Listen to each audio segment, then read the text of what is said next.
dihasilkan oleh negara Indonesia adalah sampah dari kehidupan kita sehari-hari.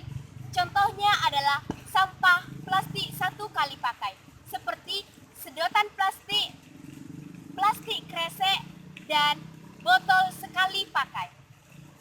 Apakah kita juga tahu bahwasanya akan ada dampak yang akan dihasilkan oleh penggunaan sampah yang overdosis dalam kalangan masyarakat? Ya, tentu sekali banyak. Contohnya adalah di perekonomian. Sampah yang dihasilkan oleh rakyat Indonesia akan dibuang ke laut sejumlah 3,2 juta ton per tahun. Dan tentu saja akan merugikan pada perekonomian dari hasil kelautan. Apakah sampah plastik satu kali pakai hanya merugikan di bidang perekonomian Indonesia saja? Tidak. Ada hal lain yang akan dirugikan, yang itu adalah kesehatan masyarakat Indonesia itu sendiri. Bagaimana tidak jikalau sampah yang berterbangan dan berserakan di mana-mana akan mengundang banyak sekali penyakit seperti diare, gatal-gatal, dan lain sebagainya. Untuk itu, kita sebagai remaja harus mewaspadai sampah sekali pakai ini.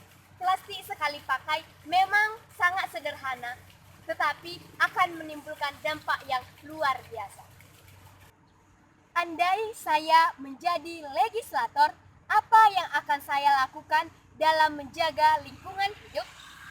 Pertama, saya akan mengeluarkan peraturan di undang-undang untuk mengatur pemakaian tentang penggunaan sampah plastik yang berlebihan. Kedua, membuat undang-undang untuk bersosialisasi tentang sampah plastik satu kali pakai dan segala dampak yang akan diakibatkan oleh sampah plastik satu kali pakai kepada seluruh lapisan masyarakat.